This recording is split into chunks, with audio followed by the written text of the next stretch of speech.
The cafeteria at Galactic Academy Station was like nothing Earth had ever seen.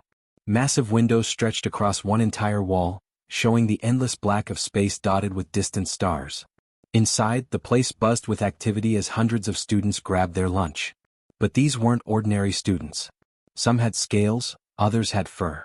Some floated without touching the ground, while others had so many limbs you couldn't count them all. 47 different alien species, all eating together in one huge room. Well, almost together. In the far corner, pressed up against that massive window overlooking the cosmos, a girl named Kira sat completely alone on the floor. She wasn't sitting there to get a better view or because she liked the floor. She had to sit there. Her species, the Velthians, needed to eat close to the ground. It wasn't a choice or some weird cultural thing. Their bodies literally required it. Their digestive systems had evolved on a high-gravity world, and eating while standing or sitting at a regular table would make them violently ill. Kira had laid out a clean mat, the kind every Velthian carried for meals. Her lunch sat in front of her, a purple grain-like substance that provided the nutrients her body needed. She ate slowly, carefully, keeping her posture low as her biology demanded. Her silver skin caught the light from the stars outside, making her even more visible to anyone who cared to look. And plenty of people were looking. 3 tables away, a group of alien students had their phones pointed right at her. They weren't even trying to be subtle about it. One of them snickered, nudging his friend. "Look at her down there. Eating like some kind of animal." His companion laughed, adjusting the camera angle. "I know, right? They actually let these people into the academy. What's next, letting pets enroll?" They hit record and started filming. Kira's elongated fingers brought small portions of food to her mouth. The angle made it look worse than it was, more primitive, more alien in the bad way. To anyone watching who didn't understand Velthian biology, it probably did look strange. But that was the point. They weren't filming to understand. They were filming to mock. Within 5 minutes, the video was uploaded to the station's social network. Within 20 minutes, it had 100 views. Within an hour, students on 3 neighboring space stations had seen it. The comments started rolling in immediately. "Guess some species never evolved past the cave." Another one read, "Maybe she's looking for scraps under the tables next." Someone else wrote, "And the council actually accepted these primitives? Standards must be dropping." Kira's own device lit up with notifications. She tried to ignore them at first, focusing on her meal, but curiosity got the better of her. She tapped the screen and immediately wished she hadn't.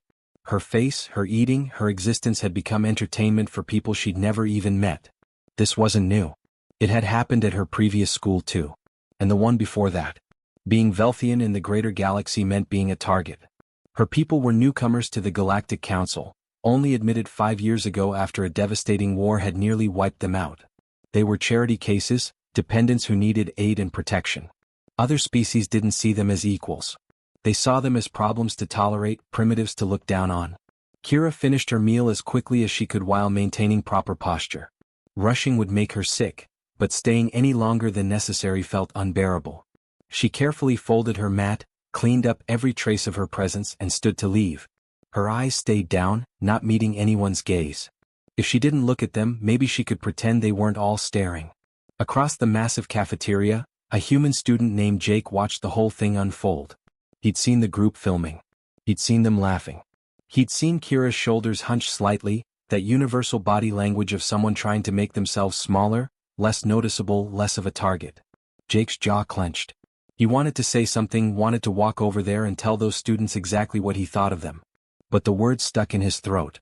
His hands gripped his lunch tray until his knuckles turned white, but his feet stayed planted. Humans were new to the academy too.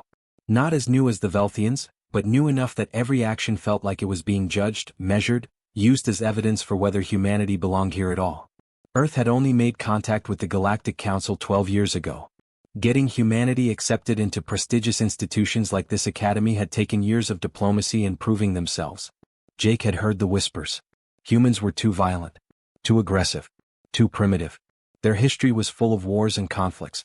They'd nearly destroyed their own planet before finally getting their act together. Some species thought letting humans into the academy was a mistake, that they'd cause trouble or hurt someone. So Jake had learned to keep his head down. Don't make waves. Don't draw attention. Prove through your work that humans belong here. Speaking up for someone else, causing a scene that could reflect badly on all humans. At least that's what he told himself. But watching Kira leave that cafeteria alone, her silver skin darker than usual with what he'd learned was the Velthian version of blushing, shame and stress visible for everyone to see, something twisted in his gut. He threw away the rest of his lunch, appetite gone. Back in his quarters that evening, Jake couldn't stop thinking about what he'd seen. He pulled up his datapad and started searching. Velthian biology. Cultural practices. Physiological requirements. The more he read, the angrier he got. There was nothing primitive about how Kira ate. The Velthian digestive tract contained specialized organs that required specific gravitational positioning to function properly. Enzymes needed to flow in particular directions. Their entire system had evolved over millions of years in high gravity, and you couldn't just override evolution because it looked weird to other species. Every single student at the academy had gone through orientation. They'd all received materials explaining different species' requirements. The students who filmed Kira knew exactly why she ate the way she did. They weren't ignorant. They were cruel. And somehow, cruelty disguised as jokes felt even worse than honest hatred. Jake scrolled through the videos that were still spreading across the network. The view count kept climbing. More comments piled on, each one meaner than the last. A few voices tried to defend Kira, explaining the biology, but they were drowned out by mockery and laughter. He sat there for a long time, staring at his screen, thinking about tomorrow. Thinking about what he could do differently. Thinking about whether staying silent to protect humanity's reputation was really the right choice, or just the comfortable one. Finally, around midnight, Jake made a decision. His hands stopped shaking. His jaw unclenched. Tomorrow would be different. Tomorrow he'd do what he should have done today. Tomorrow nobody would eat alone. Jake barely slept that night. Every time he closed his eyes, he saw Kira sitting alone in that corner, saw the phones pointed at her, heard the laughter. He ran through what he was planning to do about 100 times in his head.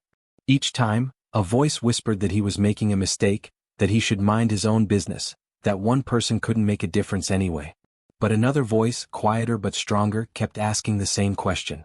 If not you, then who? The next morning, Jake's hands shook as he picked up his lunch tray. His roommate noticed. You okay, man? You look like you're about to fight someone. Maybe I am, Jake muttered, then headed toward the cafeteria. The moment he walked through the doors, he spotted her. Kira was already in her corner, her mat laid out, her meal arranged in front of her. But today was worse than yesterday. Way worse. A crowd had gathered. At least 20 students stood in a loose semicircle around her eating area, keeping just enough distance to claim they weren't harassing her, but close enough that their intent was crystal clear.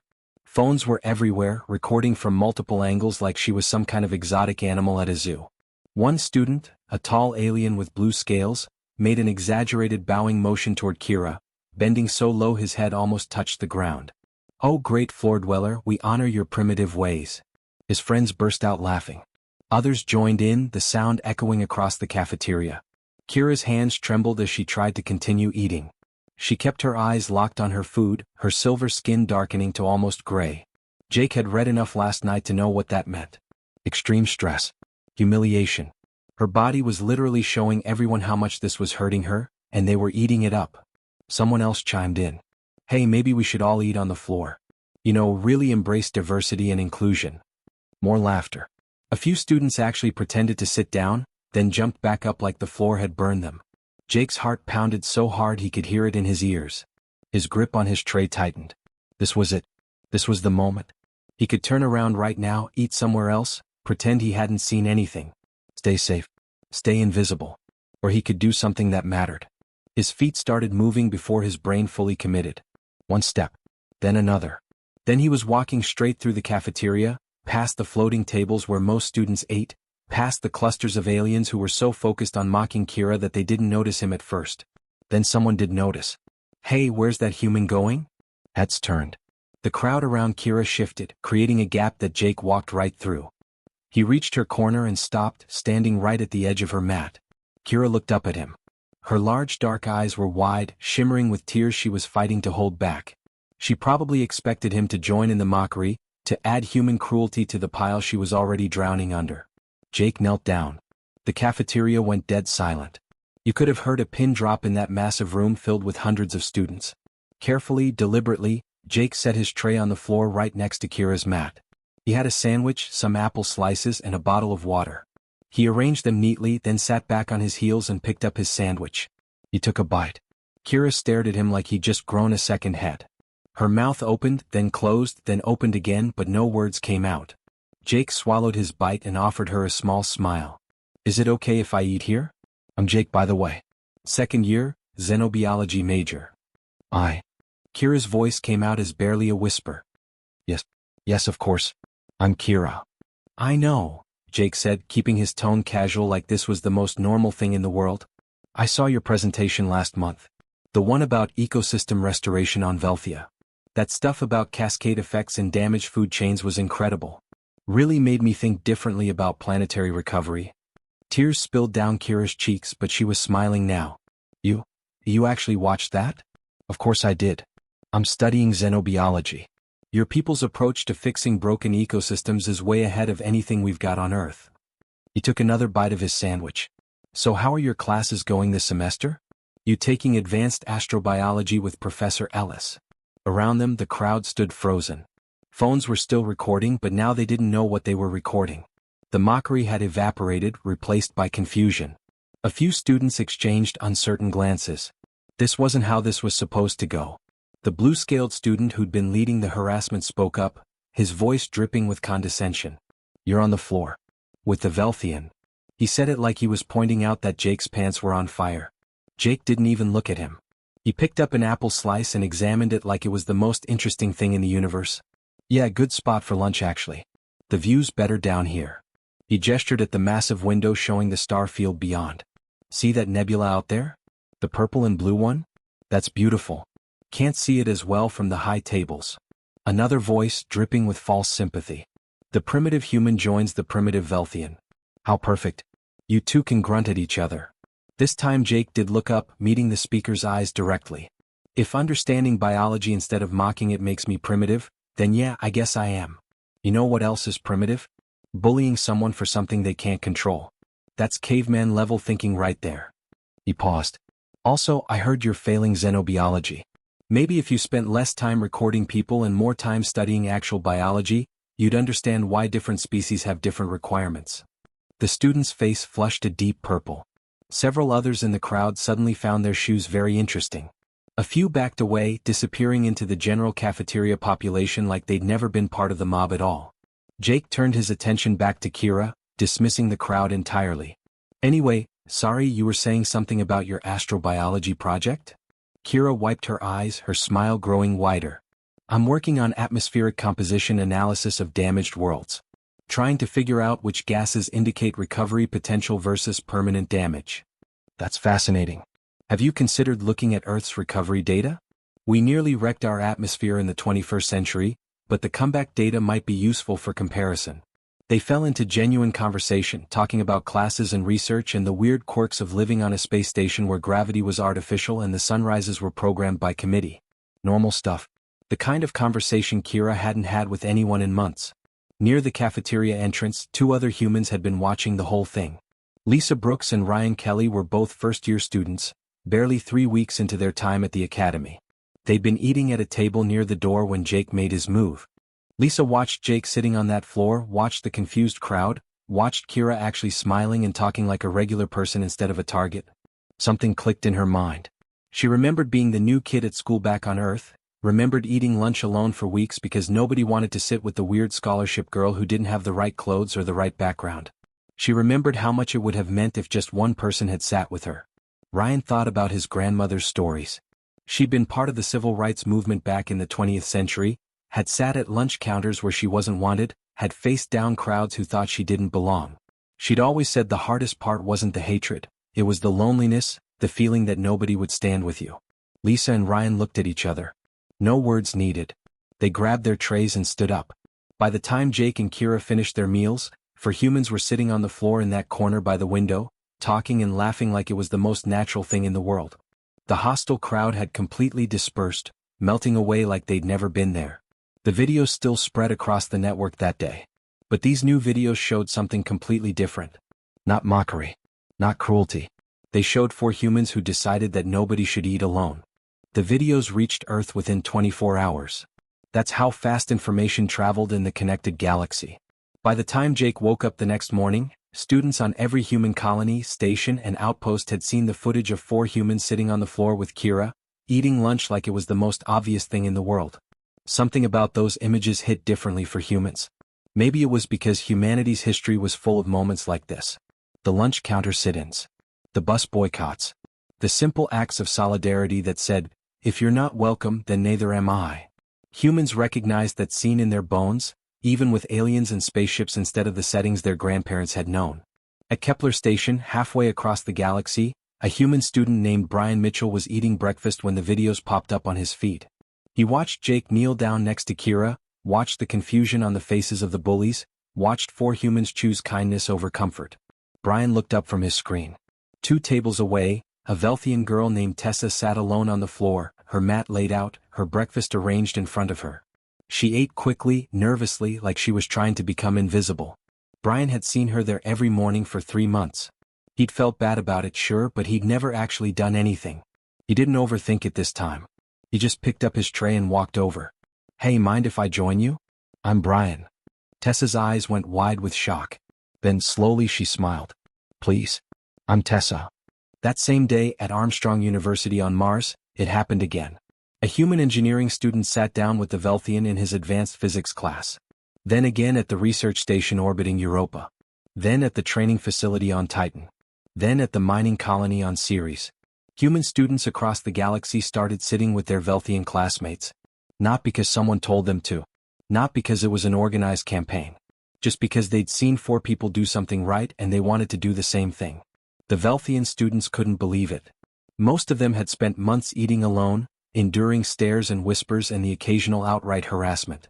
They'd learned to make themselves small, to eat quickly and leave fast, to pretend the isolation didn't hurt. Now, suddenly they had company.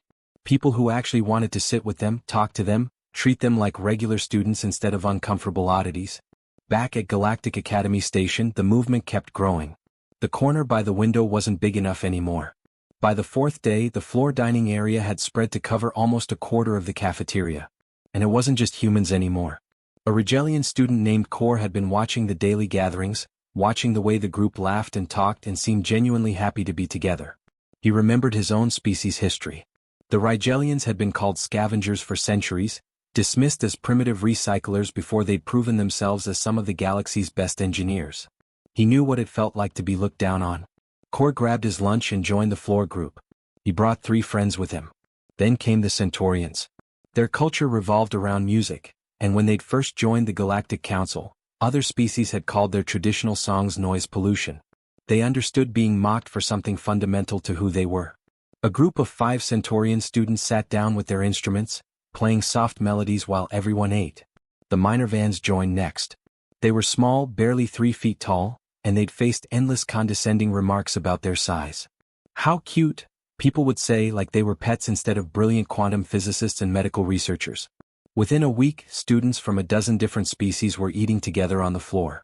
Some because their biology required it, others simply because they wanted to show solidarity, and still others because honestly the cushions were more comfortable than those floating chairs and the view really was better from down there. Kira found herself at the center of something she'd never asked for or expected. Her inbox exploded with interview requests from news outlets across the galaxy. Activists wanted her to speak at events and rallies.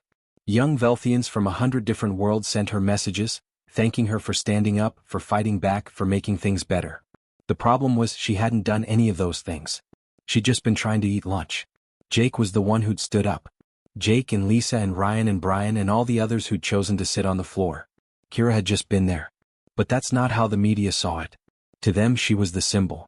The face of Velthian discrimination. The brave student who'd endured harassment and sparked a movement. None of that felt true to her, but nobody seemed interested in the actual truth when the story was so much better. Jake's experience wasn't much easier. His inbox was just as flooded, but his messages were more divided. Some humans praised him, calling him a hero, saying he represented the best of what humanity could be. Others criticized him harshly. "You're making us look weak," one message read. "We're supposed to be proving ourselves as strong, capable allies, and you're sitting on the floor playing social worker." An email from a human ambassador was particularly brutal. "We're trying to establish humanity as serious players on the galactic stage. We need to be known for our achievements, our capabilities, our strength. Stunts like this make us look like bleeding hearts who care more about feelings than results. Do you have any idea how hard we've worked to overcome the stereotype that humans are too emotional, too sentimental? You're undoing years of careful diplomacy. Jake read that message 3 times, lying awake at 2 in the morning, staring at his ceiling. Had he made things worse? Was he hurting humanity's reputation instead of helping? Should he have just stayed in his lane, focused on his studies, let someone else fight these battles? He didn't have answers. He just knew that watching Kira eat alone, watching her be mocked and filmed and treated like entertainment, had felt wrong in a way he couldn't ignore. If doing the right thing hurt humanity's reputation, then maybe humanity's reputation was built on the wrong foundation. But doubt still gnawed at him, especially when his grades started slipping. Hard to focus on cellular biology when you're getting 50 messages a day calling you either a hero or a traitor. The Academy administration definitely thought he was the latter. On the 8th day after everything started, Jake got summoned to the dean's office. Dean Xander had run Galactic Academy Station for 40 years. His office sat at the top of the academic tower, with windows showing the entire station and the star field beyond. Everything gleamed with expensive materials and old, established prestige. Jake had never been there before. He kind of wished he never had to be there at all. Dean Xander didn't invite Jake to sit. He stood behind his massive desk, all 7 feet of his Xandorian height radiating disapproval. Mr. Martinez, your recent activities are disrupting the dignity of this institution. Jake's mouth went dry, but he managed to keep his voice steady. Dignity, sir? Students eating on the floor like animals, making a spectacle of themselves. We have tables for a reason.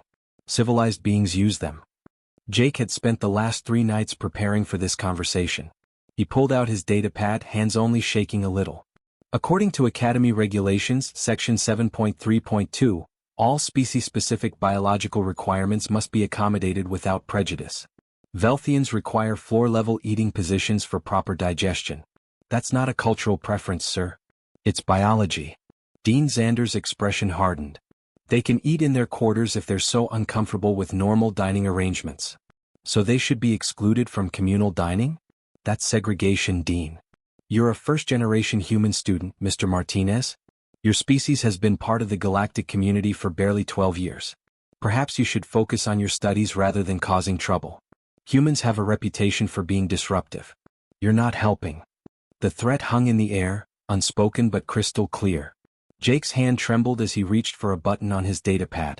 Dean, I should inform you that under Station Treaty Article 12, I'm legally permitted to record conversations where my academic standing is discussed.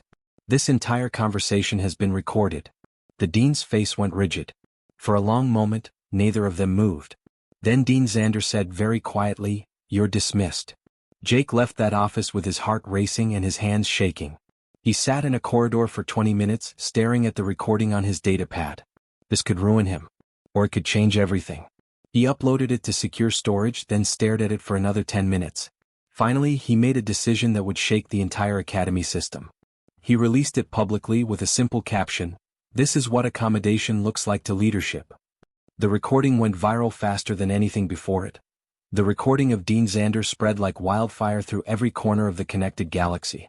A high-ranking academy official calling students animals, threatening a whistleblower's academic future, dismissing biological requirements as mere inconvenience. It was the kind of scandal that the Galactic Council had spent decades trying to avoid, the kind that exposed the ugly reality beneath their polished speeches about unity and diversity. Within 48 hours, the recording had been viewed over 50 million times. News outlets across 100 worlds were running stories. Political commentators were weighing in. And the human ambassadors who'd initially been annoyed with Jake suddenly saw an opportunity they couldn't pass up. Ambassador Patricia Williams called an emergency meeting with her team at the Human Embassy on Council Prime. She'd been furious when Jake's actions first made headlines, worried it would paint humanity as troublemakers who couldn't follow established norms. But this recording changed everything. "Listen to this again," she said, playing the audio for the 5th time. "He threatens a student's graduation for standing up against discrimination. He calls accommodating biological needs uncivilized. He tells a human to stay in his lane because our species is too new to have opinions." She paused the recording. This isn't just about one dean or one academy. This is about whether the council's stated values actually mean anything. Her deputy nodded slowly. "We could use this. Humanity's still fighting perceptions that we're too aggressive, too primitive. But here we're clearly on the right side. We're the ones standing up for inclusion. Exactly. And we do it without being preachy or sanctimonious. We just show up and sit with people who are eating alone. That's powerful. Williams pulled up her notes. I'm raising this at the next council session. Not as a complaint, but as a question about inconsistent enforcement of anti-discrimination protocols. 3 days later, Ambassador Williams stood before the Galactic Council in the massive chamber where representatives from 200 species gathered to debate policy. The room was ancient, built 1,000 years before humans had even invented the wheel. Being there still gave her chills. Honored representatives, she began, her voice calm and measured. I come before you today not to accuse but to inquire. The Council's charter, which humanity signed when we joined this body, promises equal treatment and accommodation for all member species. I've recently become aware of situations across our educational institutions that seem inconsistent with these stated values. She brought up footage on the chamber's main display. Kira eating alone being filmed and mocked. Velthian students at a dozen other academies facing similar treatment. Then she showed other examples she'd gathered. A Theranian student denied accommodations for the specific light wavelengths they needed to properly digest food. A Krillian student mocked for their sensitivity to certain sound frequencies. A Vexian student excluded from group projects because their methane-based biology required them to wear an environmental suit. These aren't isolated incidents, Williams continued. They represent a pattern. A pattern where tolerance means assimilation, where accommodation is treated as inconvenience, where newer or less powerful species are made to feel that their presence is provisional, conditional on how well they can pretend to be like the established powers. She paused, letting that sink in. The question I bring before this council is simple. Do our stated values match our practiced reality? And if not, what are we prepared to do about it? The chamber erupted in debate. The Rigelian representatives stood immediately in support, sharing their own species' history of being dismissed as scavengers before proving their engineering brilliance. The Centaurian delegate added their voice, describing decades of having their cultural practices mocked as primitive noise. Even some of the older, more established species found themselves unable to publicly defend obvious discrimination without looking like hypocrites. They'd spent centuries giving speeches about unity and mutual respect. Now those words were being used to hold them accountable. The council launched a formal review of academy policies across all institutions. It was the kind of bureaucratic response that could have easily become meaningless paperwork and empty gestures. But the media attention was too intense. Every outlet in the galaxy was covering the story.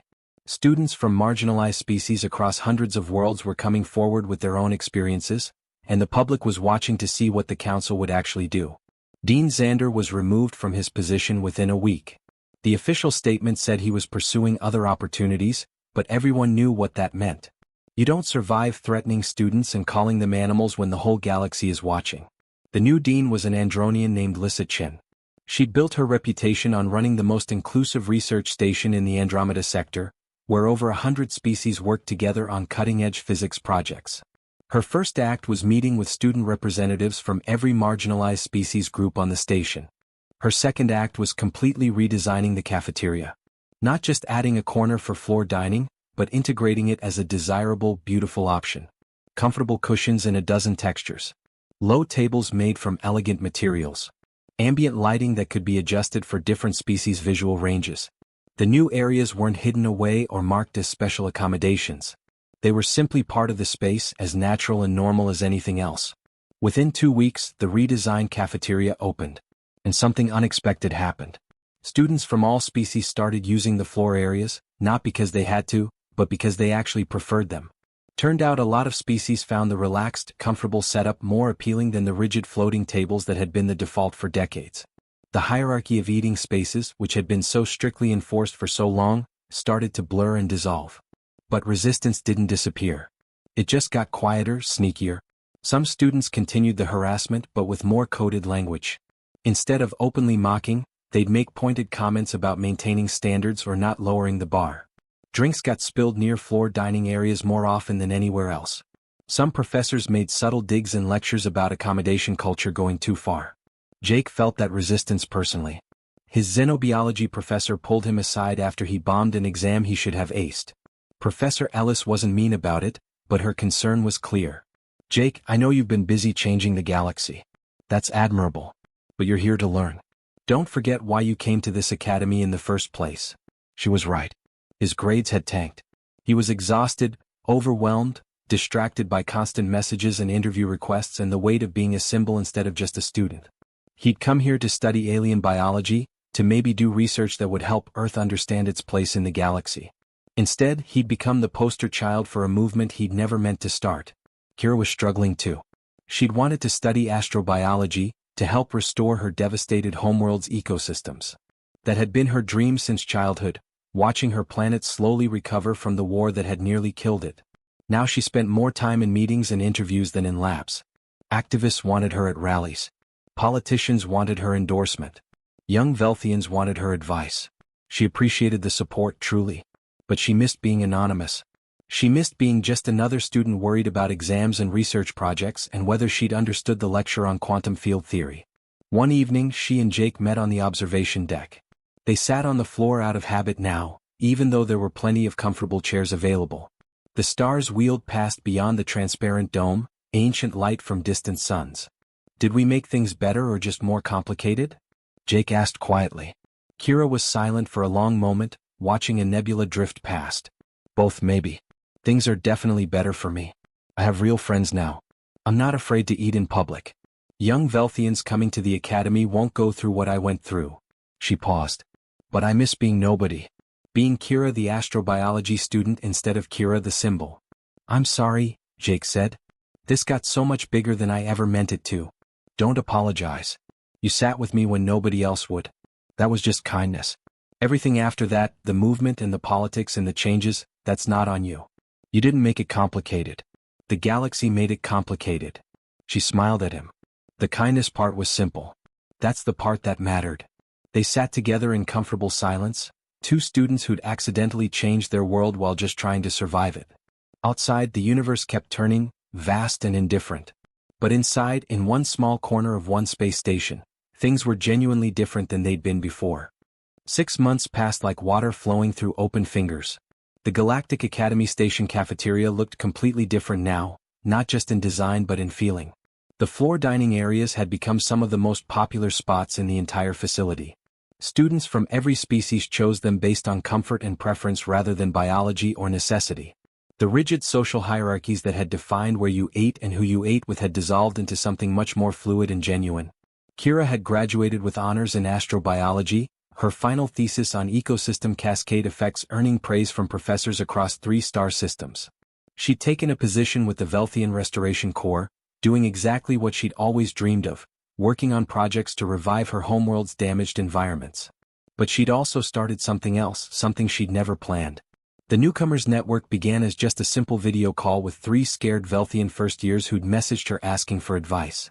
Now it had grown into a full organization supporting students from any species newly admitted to the Galactic Council. She spent 2 days a week in the lab tracking genetic markers and recovering plant populations, and the other days on calls with students who were struggling, who felt alone, who needed someone to tell them they belonged. It was exhausting. Balancing research with activism meant she was always behind on something, always feeling like she wasn't doing enough in either direction. But when a Velthian student from a colony world sent her a message saying, "I ate in the cafeteria today and 3 people sat with me and nobody filmed it and it was just normal," Kira knew why she kept doing it. Jake had graduated too, though his transcript wasn't quite as shiny as Kira's. Those months of activism had taken a real toll on his grades. His xenobiology degree was solid, but not outstanding. For a while, he'd worried that his mediocre academic performance meant he'd wasted his opportunity, that he'd sacrificed his future for a moment of principle. Then the Human Diplomatic Corps reached out. They'd created a new division called Inclusive Institutional Design, and they wanted Jake to help run it. The work involved traveling to academies, research stations, government facilities, and corporate headquarters across human-allied space, consulting on accessibility and accommodation. How do you design spaces that work for everyone? How do you identify the invisible barriers that keep certain people out? How do you convince administrators that inclusion isn't charity but practical necessity? It turned out Jake was really good at it. He could walk into a facility, spend a few hours observing, and spot a dozen things that were accidentally excluding people. A doorway too narrow for certain body types.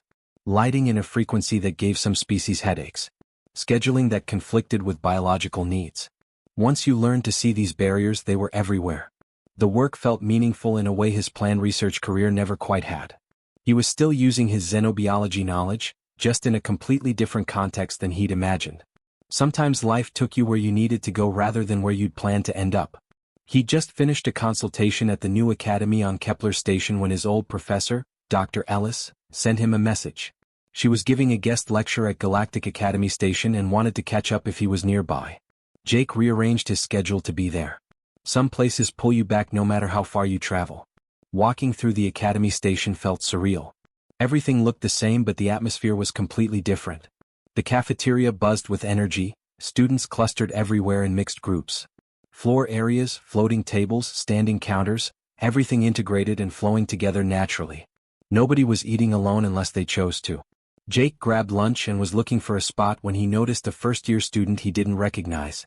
The species was unfamiliar too, some kind of insectoid with delicate translucent wings and compound eyes that shimmered in the light.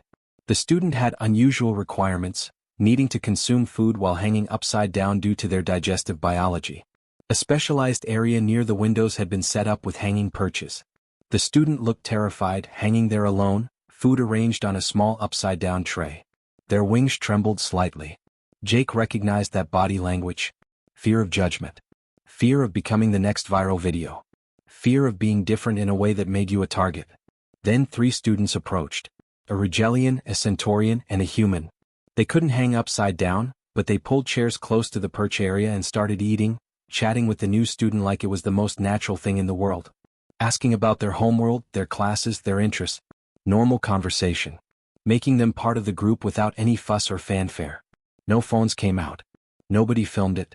Nobody made speeches about inclusion or diversity or standing up for what's right. They just ate lunch together. Jake felt something tight in his chest loosen. That was the real victory. Not the policy changes or the media coverage or the removal of discriminatory officials. The victory was making compassion so normal, so unremarkable, that nobody thought to film it because it was simply how things were done now. That's what you started, you know? Jake turned to find Kira standing behind him, wearing the green uniform of the Restoration Corps. Her silver skin caught the light and she was smiling wide. Kira. I didn't know you'd be here. Guest lecture with Professor Ellis. She's featuring my cascade effects research. Kira grinned. Turns out that presentation you complimented 6 months ago was actually pretty groundbreaking. Who knew? They found a spot on the floor near the windows, not because they had to but because it was comfortable and the view really was better from down there. Their old corner had changed. It wasn't really theirs anymore. It belonged to everyone now, which was exactly how it should be. Do you ever regret it? Jake asked. How big everything got. How complicated.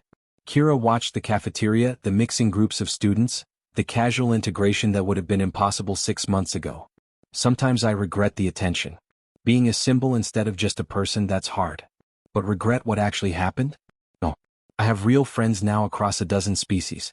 I'm not afraid anymore. And the Velthian students coming after me won't have to eat alone, won't have to endure what I went through. She paused. That's worth the complicated parts. Even when it's exhausting? Especially when it's exhausting. Easy things don't usually need doing. Someone else handles the easy stuff.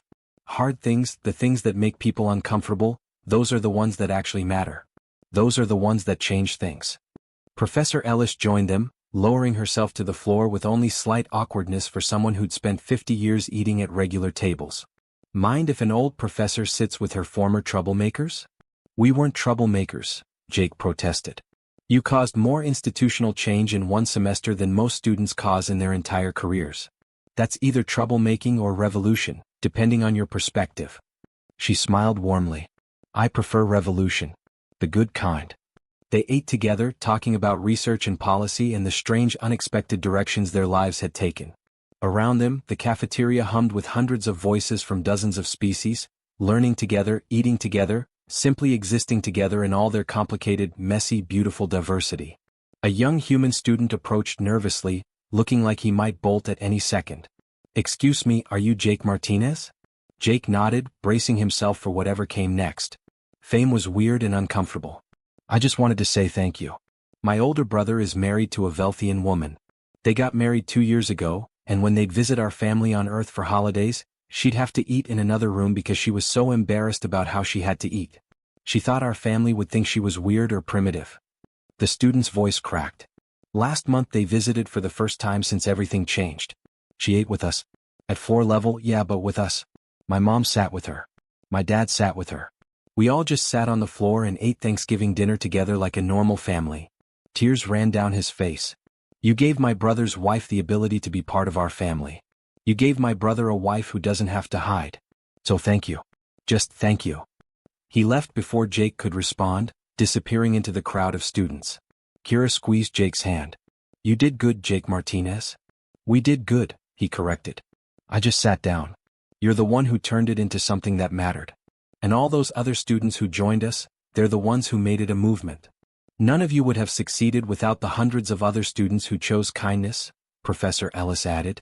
Change is never one person's work. It's always collective. Always built on small choices that add up to something bigger. They finished their meal watching the stars wheel past the windows. 3 people connected by a moment of simple kindness that had rippled farther than any of them had imagined possible. The galaxy kept turning, ancient and vast and indifferent to the small dramas of tiny beings on one space station. But in that cafeteria, in dozens of other academies and stations across human and allied space, things were genuinely better than they'd been before. Not perfect, still complicated, still requiring constant effort and choice, but better. All because one person had decided that nobody should have to eat alone. And then others had made the same decision. And then others after that. Small kindnesses building on each other until they became something that looked like justice. The universe didn't care about justice. But people did. And sometimes that was enough. Retry.